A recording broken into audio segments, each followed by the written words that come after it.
Got on my blue lipstick. Yeah, you got your blue lipstick. I'm going to go down a little bit because I want to match you. Your blue lipstick matches my blue walls. Isn't that great? Yes, that's a beautiful teal. Yeah, it's good. Hi, Staci. Hi, Tanya. I'm really happy that we're doing this. I'm excited. Thank you so much. So here's what I just need to say. So here's so everybody watching, hi, welcome to In the Spotlight with Tanya Geisler. I am so deeply, deeply honored, excited, thrilled, schwitzy, because I'm so happy to be here with my friend Staci. Honestly, Staci is one of these people who sort of walked into my life and was one of those, where you been? Right? Like, where you been? Yeah. Every single thing you would write, every single thing you would say was just resonance, and your wisdom is profound. And anyway, you're in my heart. So thank you. Yeah. I just been quiet for a while, and I'm like, I need to start getting stuff out. It was just bubbling up, and it was like, if I don't say it, I'm gonna implode, I guess. So started sharing a little bit more. And very passionate about, internalized depression and people just being stuck. It's like, let's get unstuck. Yeah. Let's get unstuck. So I'm also just going to give people the context. So here's literally the landscape within which you are joining us. We got on the call at the crack of 2. Lots of behind the scenes, trying to figure some stuff out. Air conditioner broken. Like it's a wacky kind of day, and breakers are being fixed, and it's just like it's a very bizarre day. So there's a little wacky energy anyway. So it's a good day to unravel. It is. It's always a good day to unravel. So if you're watching us through Facebook, here's the deal. Enjoy. We've only got 28 scant minutes together, but we're not going to be able to see your questions. So you'll need to come on over to Crowdcast, and you can ask your questions there and be part of whatever chat we'll have going on. So this is Staci in the Spotlight. So Staci, tell us a little bit about, you're passionate about internalized depression. You're passionate about talking about that. You're passionate about untangling it. So one of the things I know of lots of places where we think along similar lines. One of them is that I'm going to go ahead and make this up because we've not actually spoken about this. People aren't broken, but systems are. This is this is like a fundamental sort of thing. Absolutely. So from that context, I'm just going to go right to it. How does unraveling factor into that? Not even philosophy; it's just a truth. Yeah. How does unraveling factor into that? So my background is performance consulting, and so I used to do that work, or I've done that work, and still do some of that work around closing gaps. And people always come to me and they go, my people are broken. We need more efficiency, blah, blah, blah, blah, blah, blah, blah. Fix my people, right? Fix my people. And so you look at the people, you look at the process, you look at the organization or the system, and you go, yeah, the people are fine. You might need some process tweaking, but we need some organizational stuff happening. And so a lot of times the culture in the organization and how people are behaving and navigating affect the employees. And so I would have these conversations over and over again with these people, and it would be how they interact with the system or the organization and the process. It was stuff that was going on in here and in here that was really keeping them stuck. And so I was like, well, yeah, sure, I can fix your process, but let me just do a little bit of work with your people. And so started digging in with people and saying, tell me what's going on with you. What, how do you feel about this process? What do you think about this organization? And all of these things just started bubbling up with people, with, women telling me that they only thought that they had so far to go, and so they're not bringing their whole selves to work, things like that. And I'm like, these people have just taken on a lot of negative narratives that are just not their, it's just not their stuff. It's stuff that the organization might have going on, or that's going on in the culture. And that happens within companies and also on the whole, where people start to adopt a negative view and limit themselves because of what they think they can achieve because of how systems are operating. So that was where I was like, you know what? I can't always change the system, but I can absolutely help some people unravel that stuff, get to the root of that problem, help them change their narrative, take some different risks, and get free and you know, have some better productivity and better results. So I love that stuff. Yeah. Is it sometimes you're talking the negative narratives that's not their stuff? Is it sometimes their stuff? Sometimes it is, but a lot of times it turns out to be, you know, I was working with one girl and her, you know, like she just kept running up against conflict. It was conflict, like how she navigated conflict. And it was this internalized belief that, you know, people wouldn't like her because she was introverted. And so she needed to behave a certain way to, you know, be heard. And so, yeah, it was her stuff, but it was because she latched on to what somebody had told her early on that, you know what, for lack of a better way to put it, you need to be more bitchy if you want to be respected, or, you know, and so teaching people to kind of, let's unravel that. Where did that come from? And is that really true? You know, is it really true? Or is it just something you've taken on and adopted as your truth that is causing you to interact in a different way, or keeping you from playing bigger or taking bigger risks or going after things that you want, right? Right. Okay, so that's this part of your life. That's And like, how do you occupy your hands on the daily? Oh, really? Did you really ask me about that? Yeah, I really just asked you that. Like, so as I was sitting here waiting, I'm always knitting. Because I call it, it's portable peace, right? Right. It's a way portable to, peace. Yeah. And I mean, I get a lot of my metaphors from the work that I do, from knitting, because, you know, just like people, you know, you come up against a snag and there's this big tangle of whatever that you have to, you know, kind of navigate through and say, okay, how am I going to get through this to get to the other end and make it what I want it to be, right? But I'm stuck with this stuff that I need to unravel and work through, and so I love it. It's a metaphor for life for me. Right. And one of the things I remember, one of our earlier conversations, I was talking about a friend of mine who was knitting, or she was she had invested so much time in a sweater, and then was just like, I'm on the wrong hill. This is not my hill. This is not my sweater. What is that? Like, what have I been doing? And so literally going through that process of unraveling that, and good God, that's scary, right? If we've invested and we're invested in our stories. Yeah. Go ahead. And then sometimes you're like halfway through the unraveling, you're like, oh shoot, maybe I should not have done that. Even you're like, well, maybe I wanted to keep it, because you're afraid to, like, if I let it go, am I gonna be sorry that I unraveled this? Maybe I should have just kept going, right? So it's always that, what to let go, what to keep, what to let go, what to keep, narrative. So, what to let go, what to keep, and then how far back to go, right? Like, so. Yeah. Tell me about your process. So,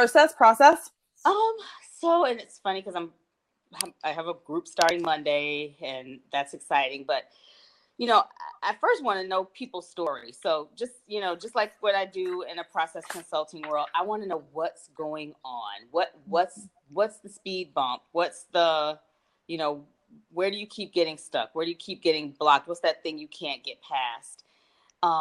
And then I look for themes, like, you know, I look for themes and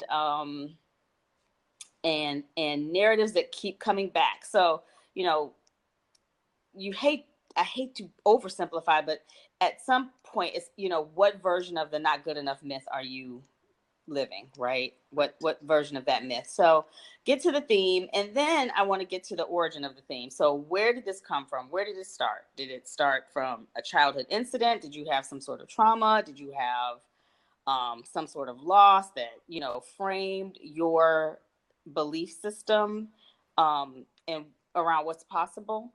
And then it's working through, okay, now we're at the nitty gritty. Like, can we be willing to let that go? Can we be willing to adopt another narrative? Can we, look at evidence and find evidence of somebody that is just like you or similar to you, that has what you want? Are you willing to see it a different way? Are you willing to at least try and push past it?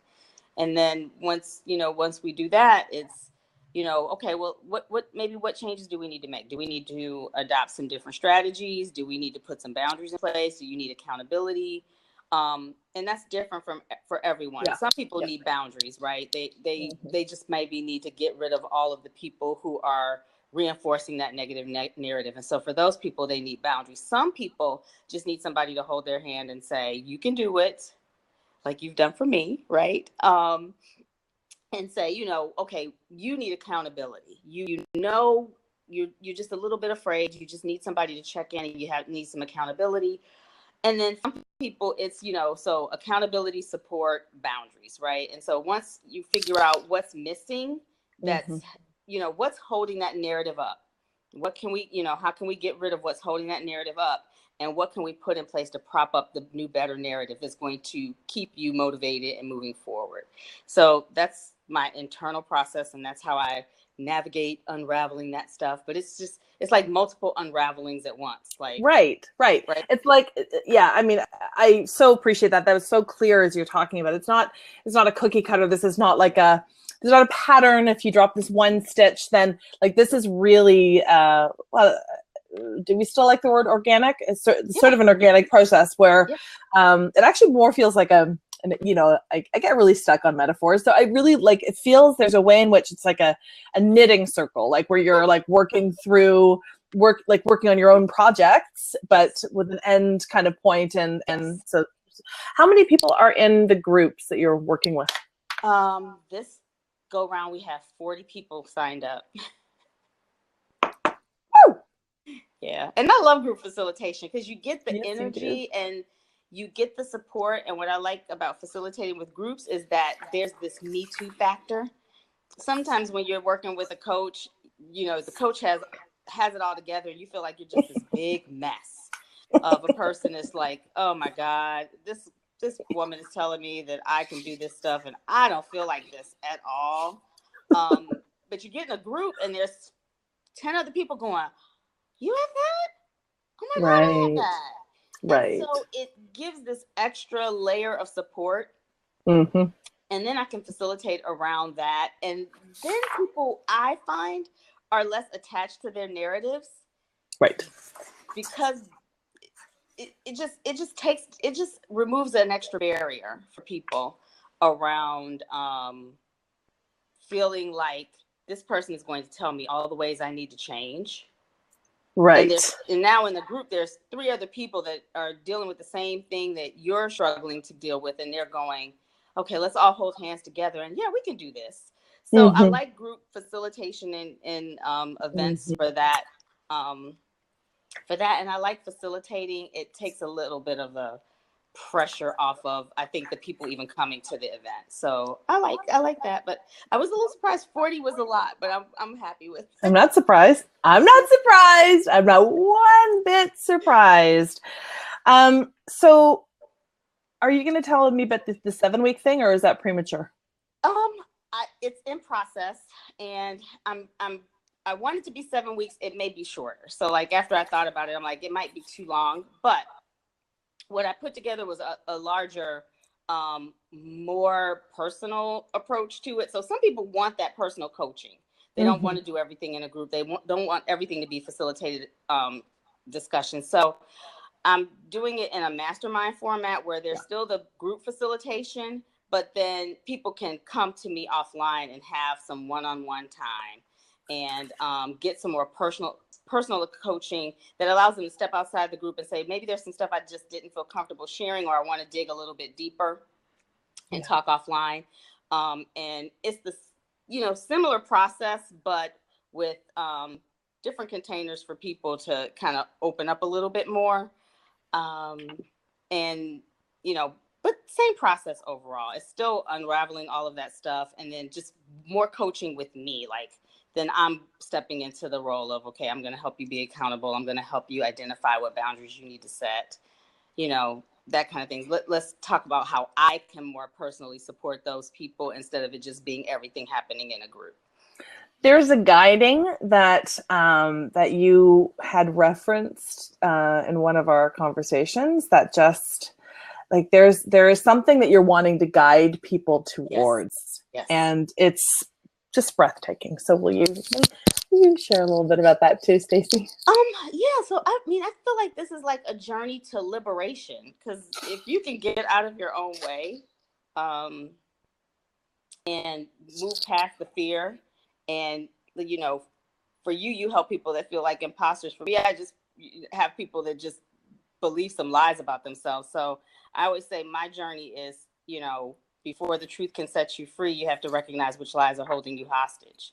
And so I guide people to try to find the lie. Like, let's find the lie that is not true about you, that you don't deserve success or that you can't succeed. We might need to have some support or some boundaries or some accountability or something, right? You might need some help. You might, you know, there might be things that you absolutely have to do, but you can do it, right? You can do it. And I want people to let go of the internalized oppression areas. And not, you know, not to get political, but, you know, we see it a lot with women and patriarchy and, you know, what women are allowed to do.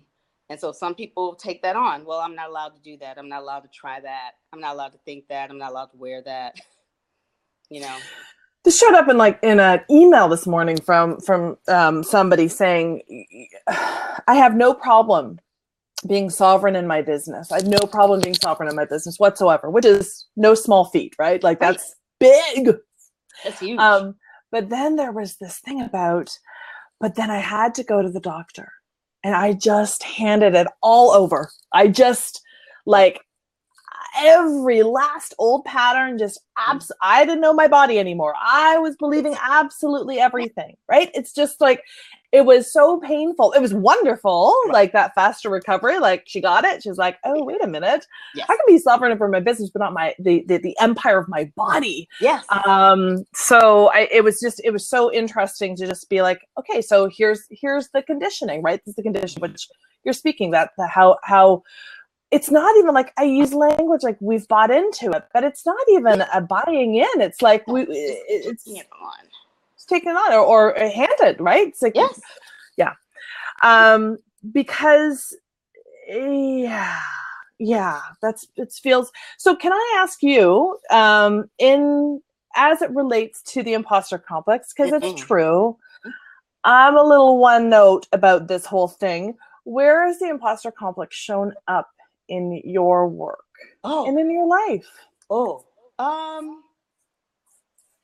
I mean, it pops up for me a lot, you know, and, you know, that's one of those internalized oppression, you know, beliefs. I had a mom who was always, you know, don't forget where you come from, don't get too big for your britches, right? You know, that kind of narrative. And so there are times when I'm just like, who am I to do this work?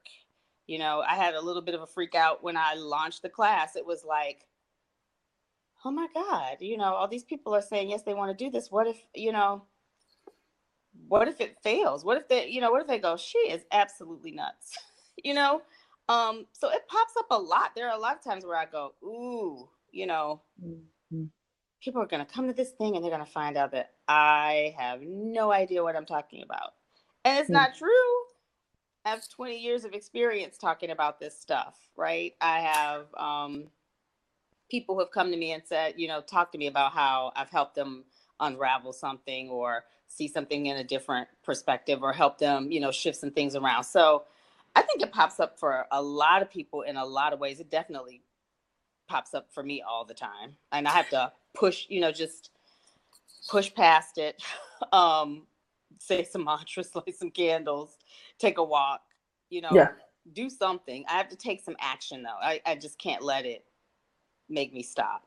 And I used to let it make me stop all the time.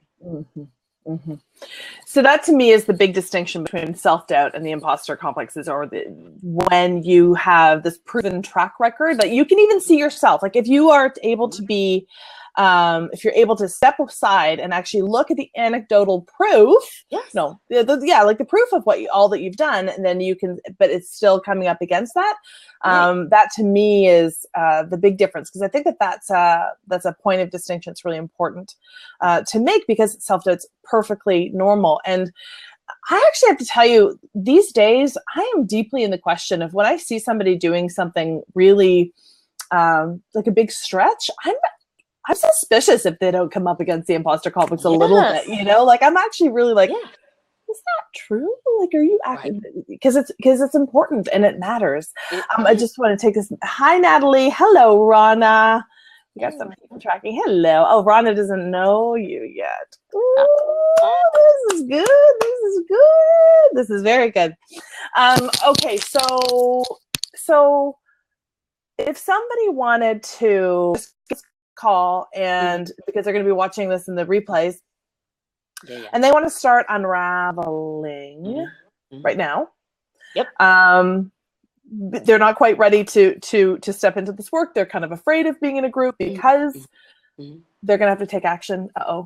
So maybe they're not quite there yet. So how would you have somebody start to, pick away at the yarn? Where does it start, I guess, is what I'm really trying to figure out. Like, when does one start to?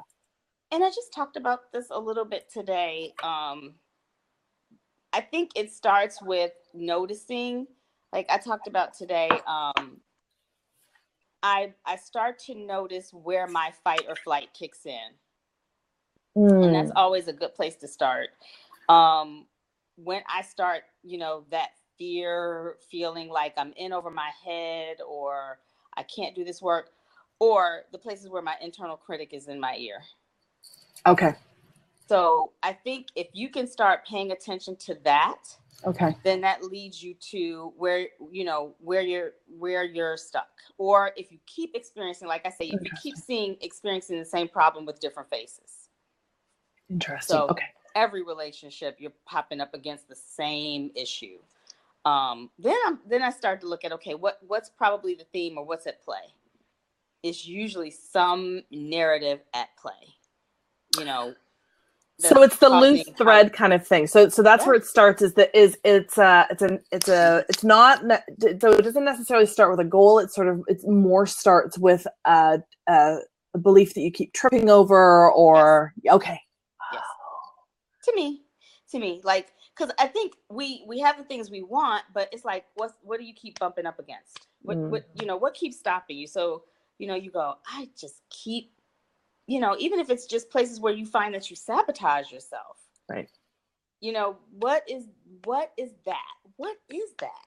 Let's take that, right?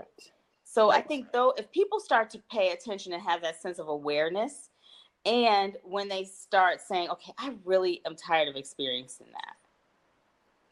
Okay. I think I'm ready to experience what I want.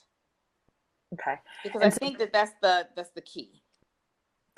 So that's what you've done. You've done that yourself. So when you are up against something, this is too big. This is who am I to offer this? Whatever it is, you start to pull that apart, and then you start to see what's ancient, what's yours, what somebody else's. Yes.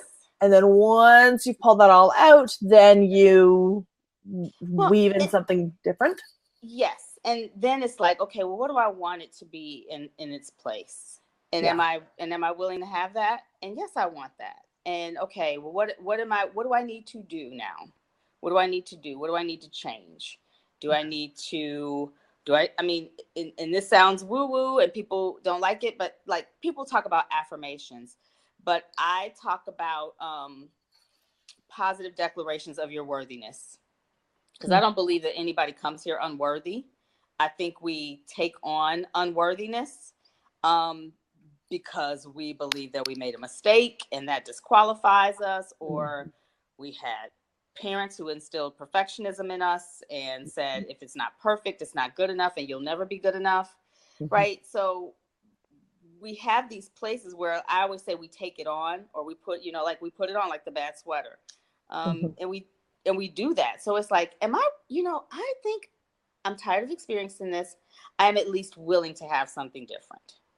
And those are the people I'm like, I'll work with you. That's when I'm like, okay, come on. Because if you're at least willing, I'm going to push you through that door, because I'm going to make you feel like you can do it. I want you to feel like you can do it. And so those are the people that are coming to me when they hear me talk about stuff. They're like, oh, you feel that too. And I share my own stories, because I don't ever want people to think that I didn't experience this stuff. I did, and I do. Right. Yes. So like, even when I launched this thing, I realized, like, I was like, oh, what's this pattern? What's that? And now I'm at the place where I can see it in action. And so I can step back away from it and know what it is. So like, I get horrible, horrible headaches when I'm about to get something I want. Like, oh, I need to lie down. This is happening. What do I do? Like, I literally get a headache. And so it's like, oh, that's that. Right. Like, that's that adrenaline and that fear and that fight or flight response. But now I'm at the place where I'm like, nope, I'm not gonna lay down and quit. I'm going to move past that. You know what? Take an aspirin, go drink some tea, go take a walk, plan out what you need to do, still keep moving forward. Now it's like, I know that it's like my internal critic. Yeah. And I always say, I call my internal critic my internal terrorist, because it's terrorizing. Totally. And so I'm like, nope, I'm sorry, honey. Stay down, stop talking, don't make any sudden moves. Absolutely. Yeah, I tell my inner terror, I don't negotiate with terrorists. So hang on. So you telling me that you get on the precipice of something magnificent, you always get a headache? I get a headache. I get a little bit afraid, and I get a headache. On the other side of that headache, has it ever been a disaster? No, not really. It only when I carry the fear forward. So if I can, and it's like talking myself off the ledge. What's real? What's true? I am not in any immediate danger. There is nothing bad about getting what I want. This is only going to help me help others. Right. Right. It frees me up. It allows me to make a living doing what I love. These are all good things. I am not in harm's way. No, you're not. Tylenol it up. Yep. Take Tylenol, go drink some water. Talk about that stuff. Can you tell me about unraveling so you got 40 people, that's starting what, Monday? Monday. Yep. Okay. Monday. So is it too late for people to join for this cohort, or can they join for the next one? Yes, the next one is going to be June 18th through the 25th. So there are 7-day experiences or 7-day sessions. And I had to put another one quickly because this one sold out. Yes, and I was getting notes from people going, wait, what do I do? And so, that is up. So they can enroll in the next class. Is all on my site, stacyshelton.com/unraveled. Yeah, Mandy's going to put that here in the chat because she's just a boss like that. Okay, so if we want to start unraveling, we literally just take the thread. Now, we go gently, right? Like, this is not something we just like, well, I guess we could. I mean, if we know that it's been there for quite some time, there was like some, but this, the declarations of worthiness, this is an important piece. This actually gets us to the thread, right? This actually supports that, because we're terrified about what's going to happen when we start to unravel. Yes. So it's almost like that the declarations of worthiness, that actually gets us to the beginning stages of unraveling too. Is that right? Yeah, because I feel like, so you unravel and you find that theme or that narrative, that running thread through that's, holding you back. Right. And then it's like, okay, is this my stuff? Is this someone else's stuff? Was this something I was taught, or informed of? And then it becomes, okay, now that I've unraveled that and figured out what we're doing, now what are we going to make, right? What do we want in its place? And so it's that process of unraveling and then gathering the materials for what we're going to create, right? So unraveling gets you through all of that. Okay, what is it? Where is it? Where did it come from? And then at the end of that unraveling session, then I start working people through, okay, willingness and what do you want in this place and how can we start now? We already, we unraveled this stuff. Now let's talk about how we're going to build or create what you really want. And so that's where we start talking about the accountability, the support, right? Perfect. Unless you want to walk around naked for a while, because that also might be what is needed for some people as well. Could be. Which is exactly why you're the guide for us to help us with that. So beautiful. Thank you so much for being here, for fighting through the tech.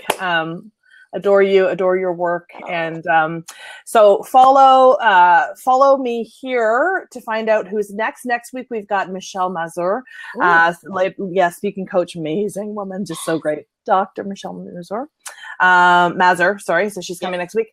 And then, so you can also get the show notes back over at tanyageisler.com at the blog, and we'll be sharing those with Staci as well. Staci, you're a genius. Adore you. Thank you. Mwah. Bye, everybody. Thanks. Bye. Thanks for being here, everybody.